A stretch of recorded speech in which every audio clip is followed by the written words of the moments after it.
नमस्कार मुलांनो, उपयोजित लेखन यामध्ये आपल्याला पाहायचं आहे कथा लेखन म्हणजेच स्टोरी रायटिंग। आता ही कथा जेव्हा आपण लिहितो त्या तुम्हाला काही मुद्दे दिले जातात आणि त्या मुद्द्याला धरून तुम्ही कथा लिहायची। तर काही वेळी तुम्हाला अर्धी देतात आणि तुम्हाला त्यातल्या अर्धी गोष्टी पूर्ण करायचे। आता या गोष्टीमध्ये तुम्हाला कथेचं नाव, नंतर त्या कथेतून मिळणारी शिकवण तेही लिहायचे। आणि जेव्हा तुम्ही कथा लिहिणार तेव्हा कथा लिहिताना ही भूतकाळात लिहायची आहे। एक राजा होता वगैरे। तर ह्या कथेमध्ये जेवढे मुद्दे असतात अगदी तेवढेच नाही, तर त्याला जास्त मुद्देला अनुसरून जास्त लिहायचं आहे। म्हणजे आता उदाहरणार्थ बघा, इथे काय दिले, मैत्री, दप्तर, गृहपाठ, रस्ता। आता यामध्ये मैत्री म्हणजे मैत्रिणी किंवा मित्र, मग त्यामध्ये आपल्याच मनाने कोणत्याही दोन मित्रांची किंवा कोणत्याही दोन मैत्रिणीची नावं लिहायची आणि त्या शाळेत शिकत होत्या, वर्गात होत्या वगैरे, सगळं तुम्हाला भूतकाळात लिहायचं आहे।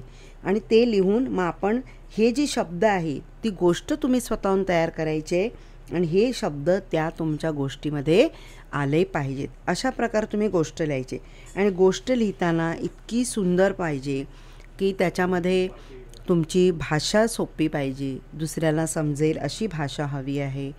त्यानंतर इतकी रमणीय असायला पाहिजे की जणू काही आपण त्या वातावरणात राहतो आहे आणि आपल्याला समोरच ते दृश्य, त्या गोष्टीचं दृश्य आपल्या समोर दिसत आहे असं वाटलं पाहिजे। आणि त्या गोष्टीचा शेवटही सुंदर हवा आणि ही गोष्ट जी तुम्हाला मुद्दे दिले त्याला अनुसरूनच हवे आणि त्या मुद्द्यांचे शब्दच त्या तुमच्या गोष्टीमध्ये आले पाहिजेत। आणि एखादं मोठं गाव असेल तर त्या गावाचं नाव वगैरे दिलेलं नसतं, ते तुम्ही स्वतःहून त्यामध्ये लिहायचं असतं। ठीक आहे। आणि त्याच्यानंतर इथे दिलेलं आहे, तुम्हाला कधी कधी काय असतं की तुम्हाला फक्त नाव देतात की फजिती झाली तर काय करावं किंवा एकीचे बळ असं नाव दे, मग त्या नावाप्रमाणे तुम्ही गोष्ट स्वतःहून तयार करायची। तर काही वेळी गोष्टी अर्धी दिली असते ती तुम्हाला पूर्ण करायची आहे। तर अशा 3 प्रकारे तुम्हाला गोष्टी एक परीक्षेला येणार आहे। मग त्यासाठी तुम्हाला स्वतःहून गोष्ट लिहिण्याची प्रॅक्टिस करायला हवी।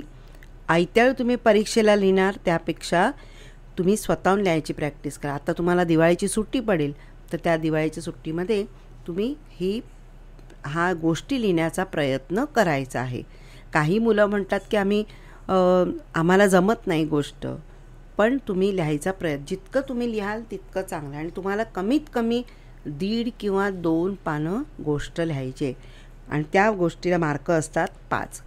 मग आणि अक्षरही सुरेख हवं आणि त्या जर व्यवस्थित असेल, गोष्ट व्यवस्थित असेल, तुमची शब्द व्यवस्थित असतील, तुमचं अक्षर छान असेल किंवा तुमची भाषा छान असतील तर त्यातले तुम्हाला 5 पैकी 4 गुण सहज मिळतील।